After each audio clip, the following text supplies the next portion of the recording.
Okay, hello everybody and welcome to Let Them Trade, a new game that's coming out by Spaceflower. Let Them Trade is a very unique kind of city builder, or at least multiple city builder, trading management game that's coming out on the 24th of July. Now, the developers over at Spaceflower have been very kind to give me a early access key. So they've given me a key, they've allowed me early access to the full game I've been playing for the last little while.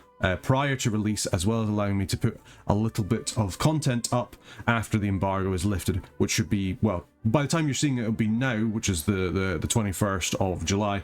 So expect this and a couple other videos to come out about this game. I just wanted to preface this, obviously, as I say, I got a free key for this. This is not sponsored any other way. This is going to be entirely my own thoughts about it other than that. But I want to say, what a fantastic little game they've got. It's actually really, not only is it quite charming, it's quite fun to play. It's got its own kind of unique challenges as well. I'm really kind of interested to see how they're going to kind of expand it going further. So, what do you do in Let Them Trade? Well, very simple. You let them trade. The entire idea is you almost kind of like sit back as the ruler of a kingdom. You kind of decree what things kind of get done, and then you make money off it going forward. It's very much like a sort of sweet transit kind of idea, except less about trains and more about guys on carts. Initially going into it, when I first saw it, I thought it would be more of like an actual trading simulator, something more like, say, Patrician or something like that. But the way it is, it's actually quite a nice game. I thought for this episode, at the very least, we will just play the basics, and we'll go through the kind of tutorials, just kind of getting a little idea. So, greetings, welcome to Let Them Trade. I am the king, your monarch and sovereign. This clever little fellow on my shoulder is my most trusted advisor, Mr. Nuts. Mr. Nuts, squeak, squeak, squeak. Indeed. Well said, Mr. Nuts, yes. Yes, I have big plans to grow the economy. In my domain, I can't oversee everything personally. Feasts and balls are just so time-intensive that I hardly find the time to do much else. That's why I'm looking for someone who is just as hardworking as I am, and you look like just the right person. Let's learn how to play. Okay. Up at the top right of the screen, you will see your current main quests, side quests, and milestones. You will be rewarded handsomely for completing the tasks I set you. Side quests and milestones are optional, but main quests must be completed to finish the scenario, so do pay attention. What's our current one? Well, it says just to move the camera. Firstly, let's learn how to move the camera. For extra information, click the arrow button to view the quest description. So, yes, let's kind of move the camera about. Well, hey, there we go. And what a charming little game. I feel like I'm playing something like on Tabletop Simulator, because, I mean, well, it literally has a little box down here for Let Them Trade, but you're playing it basically on a kind of table. Oh, there's a little cat there. It's like, oh, you can pet the cat? I didn't know that. Like, you can just see, I got an achievement for that. I had no idea. All right, yeah, so it's kind of almost like you're playing it on, like, sort of Catan pieces, like a sort of board game. It's a very charming little kind of game. Alright, let's make sure that we're moving the camera with the mouse, and we're rotating, kind of zooming in. You've got all your kind of usual kind of like controls. There we are. And then reset the camera and reset the position. There we go. Perfect. So, it's time to build your first city. Cities are found first by placing a city center. City centers are like the main area of your city. Select the city center on the basics and build it in the highlighted tile. Obviously, it's a tutorial, so it's going to just kind of teach you how to do things very quickly. City centers cost 1,000 gold. Is a bit costly, but it's fine. Nothing to worry about, and they'll build that automatically. So we wait for the construction to finish, and then we want to go forward. Now, you might be thinking, well, what do these different tiles mean? And actually, you can click on them and find out. So like these blue tiles here are water. The water can't be crossed, but you can build bridges across them. Barren land is good for building on, but you can't farm on it. Fertile soil means that you can farm on it, you can raise animals on it, which make it very nice for a bunch of stuff, but obviously it comes in quite high demand. And there we are. Shadowmere, our first city, has founded. So now you've founded your new city, you can place production and residential buildings on neighbouring tiles. Start by placing 2 potato farms on green fertile soil and 2 peasant homes. You may hold on left shift to place multiple buildings. It took me a while to remember that, but never mind. So yes, we'll pop down 2 potato farms and 2 peasant homes, and then they'll start to build them. Now, what I haven't gone over there. So peasant homes and potato farms both require resources to build. In this case, both of them require 10 wood each. You can see these guys, little guys with carts. These are the transporters. Every city has a couple of transporters in them. In fact, we can see them here. So currently, we have 3 transporters going about, and they're transporting goods to various parts of the city. In this case, they're transporting the wood to the construction sites. Once we've transported the wood to the construction sites, we can see that they're starting to build it. Building takes a little bit of time, just, you know, while people are getting things ready in order for them to build. Peasant homes are good because what they do is they allow peasants to live there. Peasants are almost your little workers there. So there we go, we've managed to finish both of them, and we can see they've actually started to move in. They're not very happy, but we'll go over happiness in a little bit. Meanwhile, we're still waiting for our potato farms to finish up. There we go, that's the first one there. People are going over there to work, and they'll start to grow potatoes. You can see here that they're starting to produce here. There's a couple of UI things I imagine they're probably going to work on that you don't really need to worry about. It would be nice if sort of like the gears moved when it was producing, just to make things a little bit easier to see.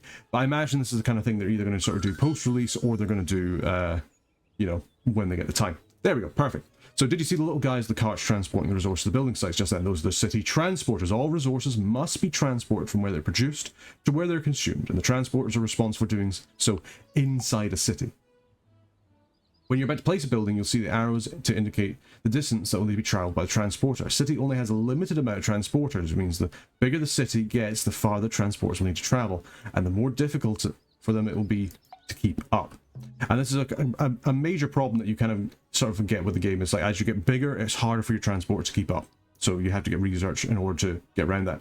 So you may have noticed there are some grey unexplored tiles to the northeast of the castle. On the top left, you'll see the UI where your knights are listed. Click the scout icon to select the scouting flag, then click on the tile. So here we are. Here's a little knight, a guy on a little wooden horse. And we want to make sure that we're setting him to scout here. And we're scouting over in these bits over here. Sir Thoric is heading out. Now, knights are very important in the game. They protect your trade routes. They can do scouting for you, which means they kind of reveal tiles in order for you to construct things on. There's not really... well, there is combat, but there's not really, like, you know, you're not going to get invaded by people. It's not like a Manalord situation or anything like that. Great, you found a forest tile. Let's find a new city next to this forest tile. Fantastic. So, yeah, it's not like a Manalord's kind of situation where you're going to, you know, get attacked by, you know, a neighbouring... ruler or anything like that. You know, it's fine. That's not going to happen. Instead, it's kind of more just, you know, it's quite chill game overall. So yes, most resource buildings need to be placed in a specific type of tile to work. The lumberjack must be placed in a forest tile and then will produce wood.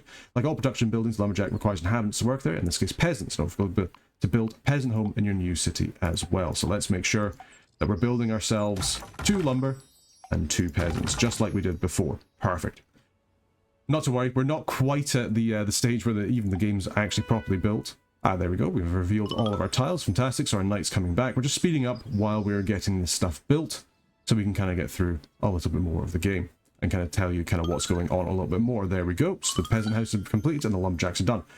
Inhabitants have needs and wants, and this is reflecting the resources they consume. If the inhabitants' needs are met, they will remain in the city, but if not, they become unhappy and begin to move out. It may then take a while for a new inhabitant to move in again, which means the city will have a smaller workforce available in the meantime. The resources are broken up in 2 goods, basic and luxury. Basic resources are the more important, and if these are missing, the inhabitants will be very unhappy. If both basic resources are provided, then the inhabitants will no longer move out and will fill all the slots of the residential buildings, meaning the city has a full workforce available. Luxury resources provide extra happiness, but none if the basic resources aren't filled. So, now that we have 2 cities, you need to begin to trade with each other. How traders will not move very quickly over normal tiles. You can speed them up and make the economy more efficient by connecting the castle and all the cities with roads, which I think we will. So let's first connect Shadowmere and the Castle Keep up, and then Oakshade and the Castle Keep as well. And we should see that these guys are starting to move a little bit more. So each city has its own budget. You can see that here kind of underneath their portraits of the city leaders, as well as underneath the names itself, which it will spend on buying resources from other cities. It will also sell resources that it overproduces. Therefore, the prices of resources in the economy are determined by supply and demand. Managing the production and flow of resources in the economy, and therefore indirectly managing the prices, is vital for success. This is because on every trade you levy a trade tax of 25% on both cities. That's both the importer and the exporter.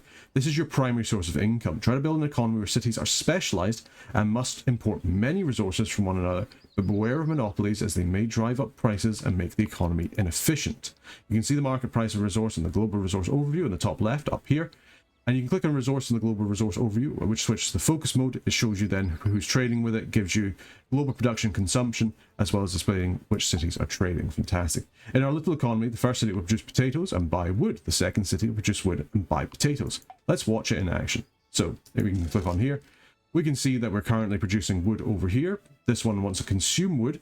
So people are going to go over there. They're going to trade over for these bits of wood, and they'll bring it over to Shadowmere. So Shadowmere is going to pay for the wood to be collected at Oakshade, and then from Oakshade over to Shadowmere. And now we get a little bit of a cut from every single transaction that goes on. As we said in the tutorial, 25%. So as I mentioned before, transporters move resources inside a city, while traders move resources between cities. The city only has a limited amount of either of these, meaning they can get overloaded if a lot must be moved at once. Cities can be upgraded to increase the number of traders and transporters they have at their disposal. City upgrades can be applied at any time, provided you have the required coin and resources. Let's try it out. Let's select one of our cities and then upgrade them using the little tab over here.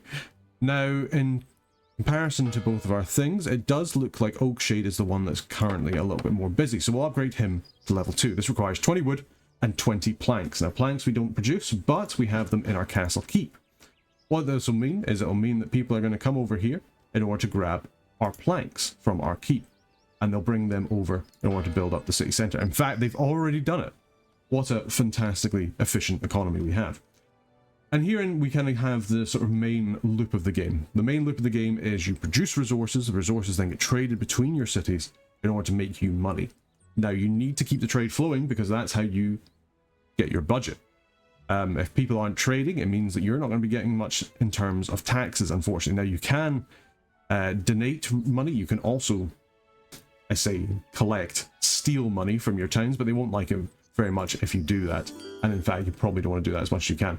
Very good work. You finished the first part of the tutorial. In part 2, you learn about researching more advanced buildings as well as upgrades and modifications. I'll see you then. Fantastic. Hey, so we've managed to complete the first tutorial. I think in this episode, we're just going to go through all the tutorials, just kind of give you a little idea of kind of the game mechanics, and probably in the next one, we'll go through a little bit either of the campaign or some free-to-play. We'll kind of see how we go. So greetings, my dear subject. After a good showing last time, I've decided that you can show promise and to teach you another thing or two. Today we'll be learning about research, upgrades, and modifications. Before we start, however, we need to solve a little problem. I've been siphoning off a few coins from the infrastructure budget here and there to pay for my birthday party preparations. In times of austerity, a strong leader must make tough decisions and set priorities, you understand. Sadly, this has led to some minor unintended consequences, such as the complete and utter dilapidation of the kingdom's bridges. Okay, that's not great. So you can see here, we need to build a bridge in order to get across this bit here. Do you see the two roads there leading to the shore? The bridges connect them and collapse, and now the two towns can't trade. Let's connect them again before we get started. Select the bridge, the basics tab, and build a bridge across the water. So this is how we get over the water. We bridge it. Just like so. If we didn't have a bridge, those two towns would be able to trade, and that's obviously an issue. Very good. Now the cities will trade again. Whilst wood and potatoes are nice, we also want to produce other resources. For example, planks are a resource made from wood at the sawmill and are required to build most buildings. However, before you can build a sawmill, you must first research it in the research tree. Research is done in your castle. Normally you must build a research center yourself, but I will construct it for you today to help speed up the process. Alright, perfect. So there we go. An extra building there, our little research bit. Open the research tree in the top left corner of the screen and click on the sawmill icon. To begin researching your castle, will then send traders to purchase the required resources from your towns and transport them back, where they'll be converted into research points. Don't forget, you also pay market prices for the resources. If a resource is expensive, then it will cost you. So let's go over here and we'll start to research our sawmill. Do there. You can also queue up additional research if you want. We're not going to bother by that at the moment, just while we're in the tutorial. Now, what do we need in order to research the sawmill? Well, we need wood, and we can see here that we're currently going out and we're going to purchase some wood from Green Glade. Green Glade is currently overproducing wood, which means we can purchase it in order to bring it back. Fortunately, the market price for wood isn't that much at the moment, but it's gone up. Because why? Well, we're purchasing a whole bunch of it. And because we're purchasing it, it means the price goes up. Supply and demand is the name of the game. And in fact, you can see our budget just tanked there as we just imported a whole bunch of wood. But not to worry, that's absolutely fine because we're going to make sure that we have a whole bunch going on. Now, Silverfield over here is producing its potatoes, and we got our wood over here in Green Glade that's being produced as well. Fantastic. Now we're just going to wait for our sawmill to be completed, and then that will be that done, which we can look forward to any second now. There we go. Sawmill unlocked. Fantastic. Great. And the sawmill's appeared in the build menu. Place it down one of your cities. Now we have the option here, so we can either put it in Green Glade, or maybe not so much in the tutorial, but certainly in sort of like a conceptual thing. We can either put it down over here in Silverfield. Why we want to put it in Silverfield? Well, it means that they'll need to import more wood from Green Glade in order to make planks. That's going to facilitate more trade. It's going to make sure the price of wood is always pretty decent because, you know, people are demanding it. It means that we're always going to get a bunch of tariffs. However, Putting the sawmill in Greenglade is going to cut down on the amount of wood that they're able to export, but it's going to allow them to very easily and clearly, or not clearly, consistently build planks. And planks actually sell for quite a bit more than wood. If we're going to have a look at the prices, wood is currently 4, whereas a plank is 8. Now, if we make 25% off every single transaction, we want people to either be selling high quantities of low value goods or high costing goods in order for us to get the most out of our tariffs. Or, I guess the other option is selling high quantities of high value goods. Now we can also do that by making sure that we're jacking up the prices as high as they go by buying a lot of stuff ourselves, but then kind of that artificial stuff will kind of backfire because you'll be spending an awful lot of money in order to make sure it's quite high. Whereas in the meantime, you can just kind of let people, you know, trade and kind of see how they do. Let's have a little look at our trade over here, for example. So Silverfield is producing potatoes. Potatoes are going up by about 15, which is good. Currently storing a little bit, which it will be trading with the other bit and consuming itself. Besides researching new buildings, it's also possible to research upgrades. Once unlocked, these will allow you to select a production or residential building and upgrade to a new level, improving its functionality and providing other benefits depending on the building and level. Fantastic. Let's try out one of the lumberjacks, and research tree is level 2, icon above the lumberjack. Let's begin the research. So you have your sort of nodes here that you're researching. There's a fairly decent research tree as well with different sort of levels of workers. And then within each thing, you also have these upgrades, and that allows you to upgrade things to different levels. Now, it does obviously cost a little bit, so that right now this costs us not wood, but surprisingly potatoes and planks, which we're going to need to import from our various buildings. So we can see here that we are currently importing our planks, 10 planks going for 73 money. Ooh, quite expensive, as you can see. And it actually looks like we're going to grab it from Silverfield itself. I think Silverfield might have imported a little bit of them. Indeed they have. They've got 20 planks as is. In fact, they're even selling planks, which is quite surprising. They've got so many of them. So yeah, we're going over there. We're purchasing some planks just now. That's good. And then going forward, we'll be able to kind of research our stuff here. Now, we're also going to need to purchase some potatoes as soon as we get a second. But I mean, we're just waiting effectively for Silverfield to produce, and then we'll buy it off them, which will be fine. So yeah, it's quite fortunate the castle itself has its own kind of traders that will send out in order to purchase things from your various towns, just so you can keep your castle economy going, that which you might struggle with to begin with, because just until you start to get some production upgrades, it does take a little while for your towns to kind of kick into gear, and they can also be a little bit underproductive at the beginning. Also, just to mention it now, so your cities have maximum building count. So at level 1, you only are allowed to place 6 slots on a building, or sorry, 6 tiles for a city. Now, they can be any kind of buildings you want. You could build 6 peasant homes if you really wanted to, but I don't really see the point in that, other than just to try and drive the demand up for goods, which I guess is actually a fairly decent way to play the game if you really want to go that way. If you just want to have a city that doesn't produce anything, is entirely dependent on its neighbors just to keep the prices up, you can do that. I mean, there's nothing stopping you, certainly. Excuse me, just wanted to take a quick sip of water there while we're busy researching away. So let's speed up the game a little bit just so we can get this research done, because we kind of know what we're doing now. We've traded all our resources. There we go. Lumberjack level 2 is done, which gives us plus 20% output if we upgrade our tile. So we want to select one of our lumberjacks and upgrade it to level 2. Much like how we kind of did with our cities before. Let's upgrade it there.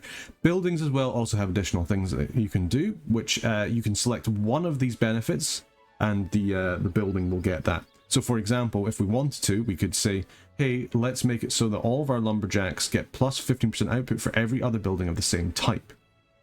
There we go. Perfect. So yeah, there we go. They're going to produce quite a bit more wood, which is great.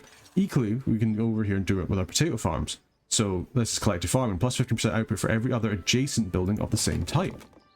Great. So this means we're going to be producing more potatoes and more wood. Obviously, it's going to bring the price down, but it's also going to make sure that we don't have any issue with our supply lines, which is great. There we go. We've upgraded our lumberjack. In addition to allowing you to level up your buildings, researching upgrades will also unlock modifications. Modifications are exactly the thing that we've just talked about. They can turn off on and off at any time with no additional cost. Modifications are unique to every building and come in different types. Some provide bonuses depending on neighboring tiles. Some change the building's inputs and outputs, and others change how many and what type of inhabitants may work or live there. Both production and residential buildings have modifications, but for now let's test out the forester modification for lumberjack, which is unlocked when you research lumberjack level 2. Select the lumberjack and click on the forester modification in order to activate it. So let's have a little look. So, what does the forester do? It requires an additional peasant, but gives plus 50% output. Pretty good going.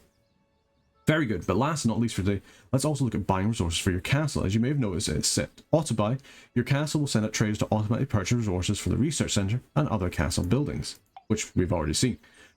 In the resources tab of the castle UI, you can set the target storage amount for each of your resources currently in the economy. When you toggle on auto buy, and depending on the amount you set, the castle will automatically buy or sell the selected resource. This may take a little while as the castle will negotiate a fair price to the cities, which takes time.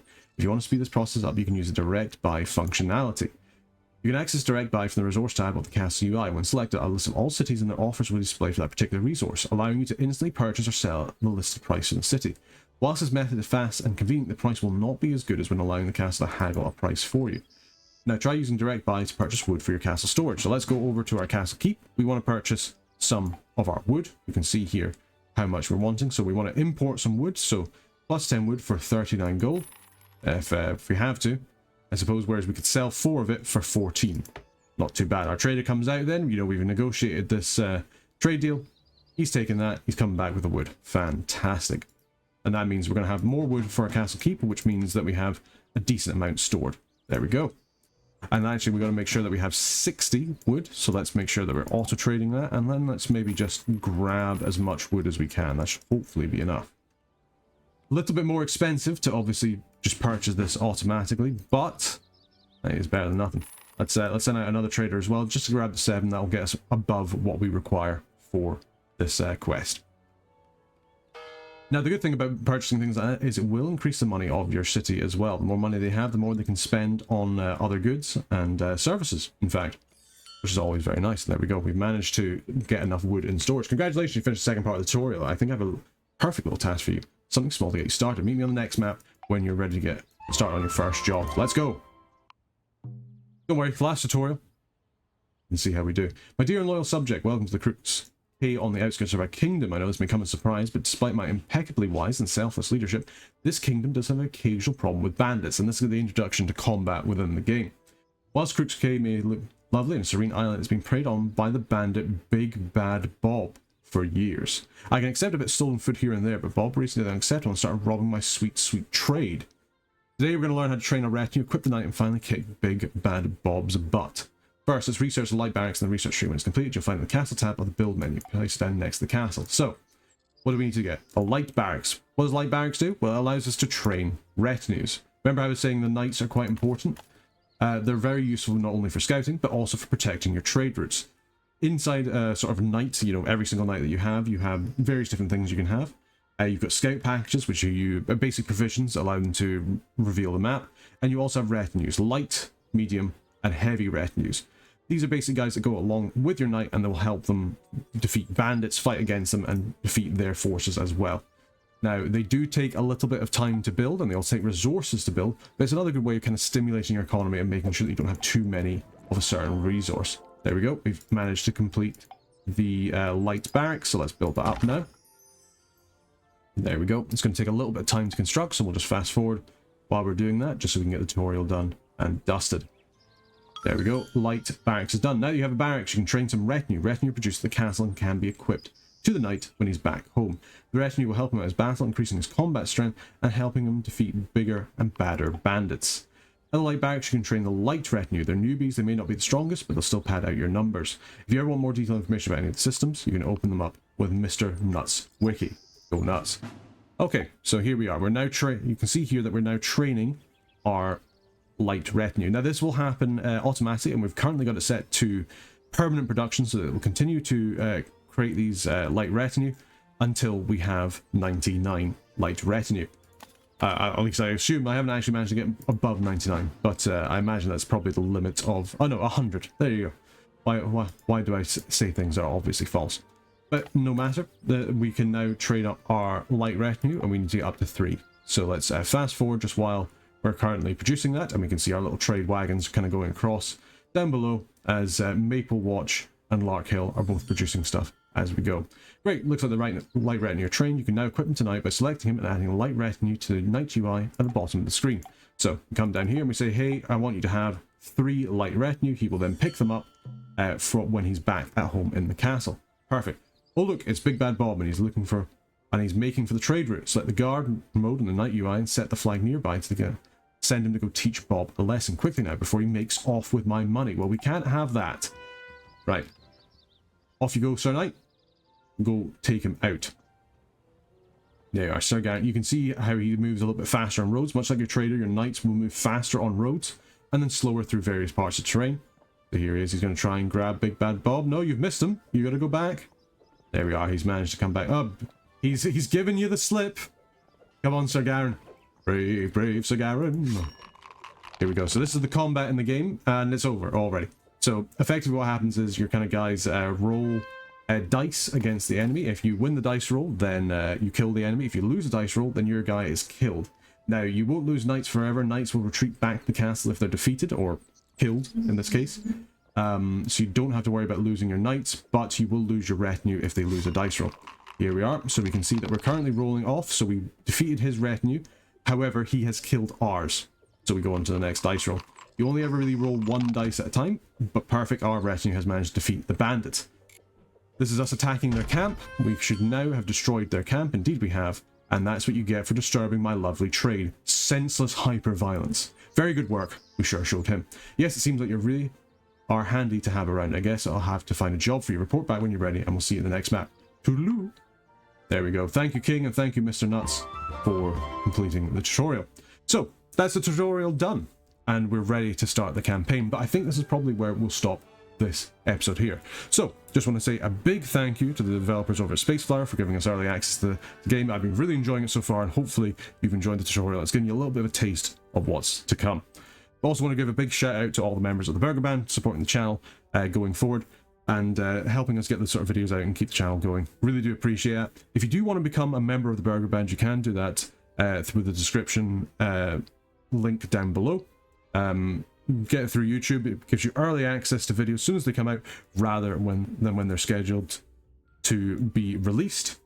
With the exception, obviously, of this, there is currently an embargo on this at the time of recording, so these will all of a sudden, if I remember correctly, just kind of come out the blue, and then there should be additional ones that come out with this, if I remember to actually release them properly. We'll see. But yeah, just want to say a big thank you to all members of the Burger Band, and big thank you to everybody for watching the channel. It's been really great. I'm really glad you guys are sort of enjoying all the content. So let us know down in the comments if you like a look at Let Them Trade. I think it's really nice. It kind of fills that kind of nice niche that sort of like Sweet Transit kind of made, like just kind of like trading games as a whole. As I say, like when I first saw it, I thought it'd be a little bit more like Patrician, especially kind of like from reading it. But I kind of like the way they kind of go for it, where you're almost like sitting back and kind of watching the cities trade, and you still have like perfect kind of like knowledge of everything that's happening rather than you being a particular person. And yeah, I'd certainly say, you know, go check it out. There's a demo out for it as well that's pretty good as well. I say, yeah, give it a wee try. But yeah, just want to say thank you very much for watching. Hopefully you've enjoyed this first look at Let Them Trade. And until next time, take care.